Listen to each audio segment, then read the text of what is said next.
इसके मूल में भैया धर्मनिरपेक्षता ही है। ये जितनी गड़बड़ हो रही है, आजादी के समय जिनके हाथ में ताकत थी, उन्होंने एक इतनी भयानक भूल करी कि उसका परिणाम युगों तक हम भोग रहे हैं और भोगते रहेंगे। पहले तो विभाजन होना नहीं चाहिए था, लेकिन ऐसी स्थिति बन गई कि विभाजन हो। और जब धर्म के आधार पे विभाजन हुआ था कि गाय को रोटी खिला के खाने वाला और गाय को खाने वाला, ये भाई भाई नहीं हो सकते। ये क्या झूठा पाठ पढ़ा दिया। हम तो गाय को रोटी खिला के खाते हैं, और जो लोग गाय को खाते हैं वो हमारे भाई कैसे हो सकते हैं भैया? कैसे हो सकते हैं? ये क्यों झूठ हमको पढ़ाया गया? नहीं हो सकते वो भाई हमारे, नहीं हो सकते वो भाई। हम लोग गाय को पूजते हैं, वो गाय को काट के खाते हैं, वो कैसे भाई हो जाएंगे हमारे? तो यही तो हुआ था कि भाई ये साथ नहीं रह सकते। तो जो नहीं होना चाहिए था वो भी हुआ, देश का विभाजन हुआ, और इतना बड़ा देश का टुकड़ा उन लोगों को दिया गया। ठीक, वो लोगों ने एक टुकड़ा ले लिया और उसको इस्लामिक देश बना लिया। पाकिस्तान, बांग्लादेश इस्लामिक देश बन गए। ये जो हिंदुस्तान के नेता थे, इनको क्या मूर्खता सूझी जब वो लोग धर्म के आधार पर बंटवारा हुआ था और जो टुकड़ा टूटा उसको इस्लामिक देश बनाया। तो ये यहां के लोग धर्मनिरपेक्षता की बीमारी क्यों ले आए? जो जगह बची थी वो तो हिंदुओं की थी ना, उसको तो हिंदू राष्ट्र बना देते। जो टुकड़ा दे दिया वो तो उनका हो गया, और भारत में कह दिया धर्मनिरपेक्षता। अरे ना, ये जितने दंड भोग रहे हैं धर्मनिरपेक्षता के तो भोग रहे हैं। सारे लोग पाकिस्तान बनने के बाद भी जिन्होंने पाकिस्तान बनवाया था वो गए नहीं। क्यों रह गए? क्यों गांधी जी, नेहरू जी निर्णय नहीं लिए कि अब सबरे मुस्लिमों को वहां जाना पड़ेगा और सबरे हिंदू यहां रहेंगे? हिंदुओं को पाकिस्तान से लाने की कोई व्यवस्था नहीं की। गाड़ियां कट कट के आती थी। 21 लाख हिंदुओं के कत्ल हो गए। ये एक गलत सोच के कारण हुआ ना। यदि ये नियम हो गया होता कि हिंदुस्तान में हिंदू रहेंगे, हिंदू पद्धति से यहां सब लोग रहेंगे, हम कोई धर्मनिरपेक्ष नहीं है, हमने कोई धर्मशाला नहीं खोल रखी कि सब आ जाओ यहां, हिंदू कहां जाएगा? कौन से देश हिंदू के लिए? हिंदुस्तान को बना दिया धर्मनिरपेक्ष, जो भाग तोड़ दिए वो बन गए इस्लामिक देश। आज क्या हुआ? आज सारी जड़ यही है। यही समस्या तो 1947 में पैदा हुई थी, और आज वो लोग काल बन गए। दिल्ली में उत्तम नगर में जो घटना घटी है वो सब आपने सुनी है ना। कितना हल्ला इस समय उस घटना को लेके मचा हुआ है। कितने मैसेज हमारे पास आए हैं कि महाराज बोलिए बोलिए बोलिए। दिल्ली में उत्तम नगर एक बहुत प्रसिद्ध जगह है। होली का दिन, दुल्हनी का दिन, आप सोचिए, खटीक परिवार था, दलित समाज में वो लोग आते हैं, बहुत अच्छे लोग थे। उनकी कोई 7-8 साल की बेटी थी। अब भैया दुल्हनी का दिन है तो बच्चे रंग तो फेंकेंगे, गुब्बारा तो मारेंगे, और 7-8 साल की बेटी वो घर में दूसरे तीसरे मंजिल पे खड़ी थी अब बच्चे लोग तो होते, उसने गुब्बारा गली में फेंक दिया। किसी पे फेंका नहीं, जैसे बच्चे के हाथ से गिर गया या मारा होगा किसी को, वो जमीन पे गिर गया गुब्बारा पानी का भरा हुआ। वहां से कोई विधर्मी औरत जा रही थी, उसके कपड़ों पे छींट पड़ गई पानी की। ये मुद्दा है। हिंदू की बेटी ऊपर खड़ी थी, वो भी 5, 7, 8 साल की। उसने गुब्बारा फेंका किसी के ऊपर, उनके कोई रिश्तेदार होंगे, बच्चे करते ही हैं। और हिंदू हिंदुस्तान में होली नहीं मनाएगा तो कहां मनाएगा जाके? अब होली और दिवाली मनाने पे भी पाबंदी हो गई। उस बेटी के हाथ से गुब्बारा गिर गया, वो छींट किसी विधर्मी औरत। अरे तुमको दुल्हन को ही निकलना है बाहर, तुम्हें रंग से परहेज है। एक बात और, रंग का व्यापार करना हराम नहीं है, रंग बेचना हराम नहीं है, हिंदुओं के सब त्योहारों पे दुकान लगाना हराम नहीं है, रंग का धंधा करना हराम नहीं है, गुलाल बेचना हराम नहीं है, गुब्बारा बेचना हराम नहीं है, रंग बेचना हराम नहीं है, पर रंग पड़ जाए वो हराम है। कैसा दोगलापन!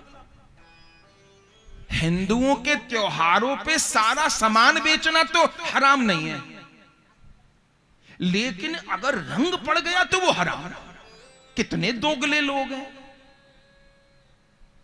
उस बेटी के हाथ से गुब्बारा गिर गया, वो छींट किसी विधर्मी औरत पर पड़ गई, वो अपने घर से लोगों को बुला लाई। उस लड़की की मां को, उस लड़की को, हमारे तो भक्त लोग वहां रहते हैं ना दिल्ली में, हमको बोले महाराज जो टीवी पे दिखा रहे वो तो बहुत कम है। वो विधर्मी औरत अपने लोगों को बुला लाई, गंदी गंदी गालियां देने लग गई उस लड़की की मां को। उस लड़की को कह रही थी अपने आदमियों को बुला के इस लड़की का रेप करवाऊंगी, इसकी मां का रेप करवाऊंगी।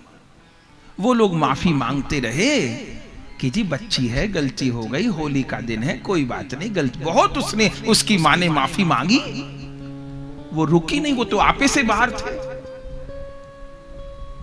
सब लोगों को बुला लाए, भीड़ इकट्ठी हो गई।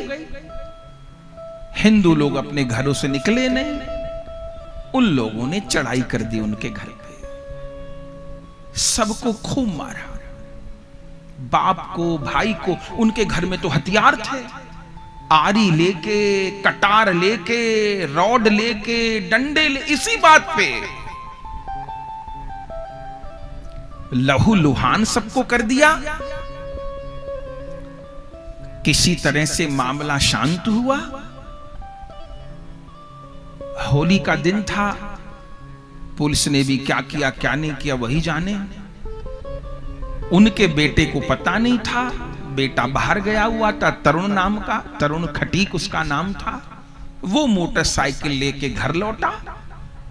इन जिहादियों का अभी भी मन नहीं भरा था, उस लड़के को पकड़ लिया और 50 लोगों ने जैसे कसाई बकरे को मारे ऐसे घेर के उस लड़के को मार दिया, जान से मार दिया। इतना माने दिल्ली राजधानी में हिंदू सुरक्षित नहीं रहा। कैसा संकट, कितनी ताकत बढ़ गई इन लोगों की कि होली भी नहीं मना सके हिंदू। अब घेर के उस लड़के को मार दिया, चीखते चिल्लाते रहे घर वाले और भाग गए। बाद में पुलिस आई। अब क्या होगा? इस केस में अनेक बातें हैं। हम तो बोलने से चूकते नहीं, खूब बोलते हैं, हमको कोई डर नहीं लगता, अब बोलते रहेंगे। इस भारत माता के बच्चे हैं, इसी मिट्टी में पैदा हुए हैं, इसी मिट्टी में मरना है। हम लोग बोलने से नहीं चूकते और सबको कहते हैं सब बोलिए इस पे, चुप रहने की जरूरत नहीं है, सब बोलिए। जितने भी धार्मिक मंच हैं जितने भी कथा मंच हैं, जितने भी हमारे सनातनी संत हैं, विद्वान हैं, आप सब मेरे बड़े हैं। मैं तो यहीं से विनती करूं, सब बोलिए और खुल के बोलिए। इतना अत्याचार, इतनी दादागिरी, जहां 100 करोड़ हिंदू रहता उस पर इतनी दादागिरी। उस लड़के को मार दिया, 25-26 साल का लड़का, कोई लेना नहीं देना नहीं। होली के दिन, अरे राम। और एक बात और, वो खटीक परिवार था, दलित समाज में वो आते हैं। हम उन अपने दलित भाइयों को भी एक बात कहते हैं, जो लोग आपके नाम पर वोट लेते हैं, आप लोगों को सनातन धर्म से दूर ले जाना चाहते हैं, श्री राम से, श्री कृष्ण से, ब्राह्मणों से, क्षत्रियों से, वैश्यों से दूर ले जाना चाहते हैं, आपके नाम पर वोट लेते हैं, वो कोई नेता नहीं आया पैरवी करने। जो दलित महादलित के नाम पे राजनीति करते, कोई नहीं आया। क्यों? क्योंकि दूसरे धर्म के आदमी ने मारा था। कहीं वो दलित और ब्राह्मण की घटना हुई होती तो सनातन धर्म में तपरखा डालने दुनिया आ जाती वहां, ये सबरे दोगले लोग आ जाते। लेकिन किसी दूसरे धर्म के आदमी ने मारा था ना, तो कोई वो जो दलितों के नेता बनते हैं और जय भीम बोलते हैं और फला बोलते, कोई नहीं आया वो। अब जो वहां लड़ रहे हैं वो कोई ब्राह्मण है, कोई क्षत्रिय है, कोई वैश्य है। तो अपने दलित भाइयों को भी हम कहते हैं, आप सदा हमारे भाई थे और सदा हमारे रहोगे। हम सब एक मां के बेटे हैं। कोई ब्राह्मण वर्ण में, कोई क्षत्रिय वर्ण में, कोई वैश्य वर्ण में, कोई चतुर्थ वर्ण में, पर हम सब एक हैं भैया। ये विधर्मी जब मारेंगे तो ये देख के नहीं मारेंगे कि ब्राह्मण है कि क्षत्रिय है कि वैश्य है कि कौन है, ये तो हिंदू देख के मारेंगे। हमारे ही त्योहारों पे व्यापार करके हमसे ही पैसा कमाएंगे, हम ही मारेंगे। और ये एक जगह घटनाएं नहीं घट रही, ये हिंदुस्तान में जाने कितनी घटनाएं घट चुकी हैं, घटती रहती हैं। ये तो अभी क्या है कि सोशल मीडिया बहुत प्रबल हो गया ना, तो चीजें उजागर हो जाती हैं, पहले उजागर नहीं होती थी। ये घटनाएं कितने गांवों में होती थी। हमने ऐसा समय देखा कि होली वाले दिन ये शांति प्रिय लोग सफेद कुर्ता पहन के बाहर निकलते थे, जानबूझ के, कि एक रंग की छींटा पड़ जाए और मरने मारने को तैयार हो जाए। और वैसे इनके इबादत का महीना चल रहा है पवित्र। ऐसे कर्म। अभी वो इराक का कोई नेता मारा गया, अब वो दूसरों को सता रहा था तो वो भी मारेंगे। वो इजराइल कोई हिंदुस्तान तो है नहीं कि वहां ये तो पढ़ाया नहीं जाता कि कोई एक गाल पे थप्पड़ मारे तो दूसरा आगे कर दो। उसने इजराइल के आदमी मार दिया। इजराइल ने कहा अब मैं बताता हूं तुझे। उसने हिला के रख दिया इतने बड़े देश को, और अमेरिका भी उसके संग आ गया। ठीक, वो उनकी आपसी दुश्मनी वो जाने। वो इजराइल अमेरिका ने इराक के एक बड़े नेता को मार दिया। हिंदुस्तान से तो कोई मतलब नहीं। यहां लोगों के पेट में दर्द हो गया जैसे इनका बाप मर गया हो। ऐसे शोक मना रहे, ऐसे सभा कर रहे, छाती पीट रहे, सिर पीट रहे, खा रहे हिंदुस्तान की। सबरी सुविधा हिंदुस्तान से चाहिए, पैसा हिंदुस्तान का, जमीन हिंदुस्तान की, सारी मोदी जी की नीतियों का सब में पहले लाभ उठाएंगे, सरकारी इलाज अस्पतालों में फ्री इलाज करवाएंगे, सब पूरा लाभ हिंदुस्तान का उठाएंगे। और रोएंगे वहां इराक का नेता मर जाए तो। ये तरुण बेटा मर गया, यहां पे भी आके रो लेते। ये भी तो किसी मां का बेटा था, यहां कौन आके रोया? ये कितने जल से निकले? नहीं, कुछ नहीं हुआ, होगा भी नहीं, क्योंकि शांति प्रिय लोग हैं। ये बड़ी गंभीर प्रवृत्ति है। अभी कुछ दिन पहले किस्सा निकला था, ये यमन था, वो डॉक्टर था और उस डॉक्टर ने क्या क्या षड्यंत्र कर रखे थे हिंदुओं को मारने के। समझने की बात है कि ये पंचर लगावे तब भी यही काम करेंगे और ये डॉक्टर बन जावे तब भी यही काम करेंगे। ये मोदी जी को इस गलत फहमी से बाहर आना पड़ेगा। वो कितना प्रोत्साहन दे दें, कितना पढ़ा लिखा दें, कितने इन लोगों को आईएएस बना दे, जो बना दे सो बना दे, ये जो मानसिकता है उससे बाहर नहीं आएंगे। ये डॉक्टर बन के भी यही काम कर रहे थे। और ये मोदी जी को बात समझनी होगी, सबका साथ सबका विश्वास ये होगा नहीं। वो कितना कुछ कर लें, उनको सबका साथ मिलेगा नहीं। उनको केवल हिंदू का ही साथ मिलेगा। इनका कितना भला कर लेना, ये केवल दगाई देंगे, केवल भारत माता को हानि पहुंचाएंगे। देते रहिए मदरसों को डोनेशन, उनको आधुनिक बनाते रहिए और आधुनिक सीख जाएंगे और काटेंगे और मारेंगे। कैसी दोगली नीति है। दिल्ली में आदमी होली नहीं मना सके, एक बच्ची के हाथ से गुब्बारा गिर गया, छींट पड़ गई पानी की, उन्हीं से तुम कमा रहे हो, खा रहे हो। इतना बड़ा बवाल, किसी घर का बेटा ही मार दिया, जान से मार दिया। तमाम वहां दुकानें, कार्रवाई हो रही है, लोग पकड़े भी गए हैं, दंड मिलना चाहिए। लेकिन ये एक प्रवृत्ति है, इसमें कुछ बातें ये हैं, हम लोग हिंदू समाज की रोटी खाते हैं। सब हिंदुओं को प्रबल होना पड़ेगा, सबल होना पड़ेगा। इनका कोई भरोसा नहीं। और एक बात बड़ी कड़वी है, ये भी ना सोचिएगा कि वो शरीफ है और वो शैतान है। शैतानी सभी के अंदर है। जो शरीफ दिख रहा है वो दो कारण से दिख रहा है। पहली बात, वो शरीफ इसलिए है कि वो वहां कम संख्या में है। वो शरीफ तभी तक है जब तक वहां पे 95 हिंदू हैं और 5 दूसरे लोग हैं, तब तक वो शरीफ है। जहां वो 20 हुए, जहां वो 25 हुए, सब शराफत चली जाएगी। पहली बात। दूसरा, जो शरीफ दिख रहे वो इसलिए शरीफ दिख रहे कि उनको मारने काटने का मौका नहीं मिल रहा। ये कश्मीर में जिन हिंदू पंडितों को मारा था वो बाहर से नहीं आए थे। 2.5 लाख कश्मीरी पंडित रात रात में भागे थे ना। क्यों भागे थे?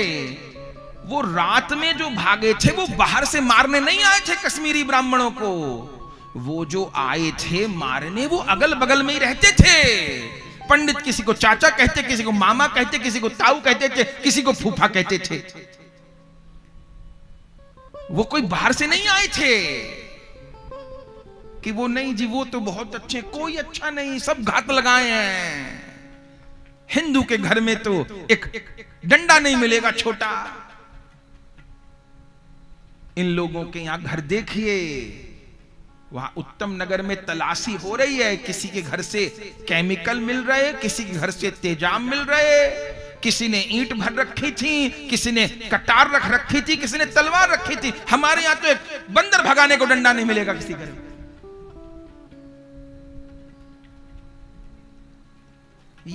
ये मानसिकता है। वो जिसको धर्म कहते हैं उनका धर्म ही उनको ये बात बता रहा है। हमारा धर्म हमको क्या बताता है? हमारा धर्म हमको बताता है सर्वे भवन्तु सुखिना। हमारा धर्म हमको क्या सिखाता है? सर्वे भवन्तु सुखिना, सर्वे सन्तु निरामया, सर्वे भद्राणि पश्यन्तु मा कश्चित् दुःख भाग् भवेत्। हमारा धर्म हमको सिखाता है सब लोग सुखी रहें, सब लोग निरोगी रहें, सब लोग धनवान हो, सब लोगों को सद्बुद्धि हो। ये हमारा धर्म सिखाता है। उनका क्या सिखाता है? उनका धर्म ये सिखाता है कि अल्लाह के अलावा कोई इबादत करने लायक है ही नहीं। जो अल्लाह को नहीं मानते, जो नमाज नहीं पढ़ते, वो सब काफिर हैं। जितने लोग बुत परस्ती करते हैं, राम कृष्ण को मानते हैं, तुलसी को मानते हैं, गंगा जी को पूजते हैं, भगवान को, वो सब काफिर हैं। उनका धर्म कहता है कि उन सबका कत्ल कर देना चाहिए। इसको वो कहते हैं जिहाद। जिहाद क्या? कि जो अल्लाह को नहीं मानते, नमाज नहीं पढ़ते, उन सबका कत्ल कर देना चाहिए। जब तक कम संख्या में हो तब तक कुछ और नीति अपनाओ, जैसे ज्यादा संख्या में हो, जहां मौका मिले मारो काटो। वो तो अपने असूल पे ही चल रहे हैं। मूर्ख तो पहले भी हिंदू ही मूर्ख था, आज भी हिंदू ही मूर्ख। ये वहां जो इतने उत्तम नगर में जिस परिवार ने 1, 2, 4 परिवारों ने मिलकर ये कुकर्म किया, उन खटीक के पुत्र को मार दिया, तो वहां इतने दुकानदार और दूसरे धर्म के लोग हैं जो हिंदुओं से पैसा कमा रहे थे, व्यापार कर रहे थे, और तमाम लोग थे। तो वो लोग क्यों आकर के विरोध नहीं करते? क्यों नहीं विरोध करते आके? वो नहीं विरोध करेंगे, वो तो उनके भाई हैं। वो कह रहे हैं जी एक लड़के से गलती हो गई, घर तोड़ने की क्या जरूरत थी इनका? एक लड़के से गलती हो गई। ना ना ना ना ना, किसी एक से गलती नहीं हुई, ये प्रवृत्ति थी। एक औरत पे गुब्बारे के पानी की छींट चली गई थी, वो 50 गुंडों को बुला लाई और आ गए और लोगों के घर में घुस के, मंदिरों में घुस घुस के मार रहे हैं। और भैया हिंदुओं को भी धिक्कार है, वहां इतने हिंदुओं के घर थे, आपसे नहीं निकला गया किसी से? कैसे हिंदू का बेटा मार दिया अकेले में? कैसे मार दिया? बाकी कहां गए? उनकी औरतें भी आ गई, उनके आदमी भी आ गए, बाकी कहां थे? मेरे हिंदू भाइयों, आप सबको एक होना पड़ेगा। ये चैनल के माध्यम से कहां कहां बात जाएगी, इसलिए बोल रहे हैं। पूरे हिंदुस्तान के लोग कथा सुनते हैं। सबको एक होना पड़ेगा भैया, ऐसे काम नहीं चलेगा। अब ब्राह्मण बन के, क्षत्रिय बन के, वैश्य बन के, शूद्र बन के काम नहीं चलेगा, अब हिंदू बन के काम चलेगा, न तो कोई नहीं बचेगा। वो कसाई का कटघरा होता है ना, उसमें तमाम मुर्गियां बंद होती हैं। कसाई एक मुर्गी को पकड़ता है हलाल करने के लिए, ठीक? जिस मुर्गी को पकड़ता है वो मुर्गी तो झटपटाती है, शोर मचाती है। बाकी मुर्गा मुर्गी क्या करते रहते जानते हैं? वो दाना खाते रहते हैं। वो कहते हैं इसको पकड़ा, इसको काटेंगे, इसको मारेंगे, हमको क्या? उनको पता नहीं एक एक करके सबकी बारी आई। हिंदू ये सोचता है कि उसके घर पे हमला हुआ, मुझे क्या? मेरे भाइयों, आप कहां चले गए थे? सारी पुलिस, सारी कानून व्यवस्था हिंदू के लिए ही है। इनको निगरान छोड़ दिया हिंदू का कत्ल करने के लिए। सारे शांति के पाठ हमें ही पढ़ाने हैं। जागना होगा भैया, जागना होगा। ये लब जिहाद, ये जमीन जिहाद, रोज हिंदुओं की बेटियों को उठाया जा रहा है, उनका धर्मांतरण हो रहा है। हिंदुओं को अपनी बेटियों को समझाना होगा। कैसे कोई विधर्मी हमारी लड़की को फंसा ले गया? ये तो आएंगे वेश बदल बदल के, कलावा भी बांध के आएंगे, तिलक भी लगा के आएंगे, सतरे नाटक करके आएंगे। इनको तो कमाना हिंदुओं से है। हमने पहले भी कहा, अब भी कह रहे हैं, इन सब लोगों का आर्थिक बहिष्कार करना होगा। हिंदुओं को हाथ में गंगा जल लेके कसम खानी होगी, मुझे किसी विधर्मी से कोई आर्थिक व्यवहार नहीं करना, मैं केवल हिंदू से व्यवहार करूंगा। हाथ में गंगा जल लेकर के शपथ खानी होगी, मैं केवल हिंदू से व्यवहार करूंगा, किसी से व्यवहार नहीं करूंगा। सारा जिहाद पना बराबर हो जाएगा। ये सारा जिहादी पना 10 दिन में बराबर हो जाए यदि हिंदू कसम खा ले कि मैं किसी विधर्मी से कोई व्यवहार नहीं करूंगा। जो मेरे से कमाई करके मेरे भाइयों को काटते हैं, मेरा कोई मतलब नहीं उन लोगों से। सोचना होगा और सब समाज को एकजुट होना होगा, तभी इन समस्याओं का समाधान है। नहीं तो क्षेत्र बदलते रहेंगे, कारण बदलते रहेंगे, लेकिन क्रिया यही होती रहेगी। इसलिए हिंदू सावधान, सावधान, सावधान।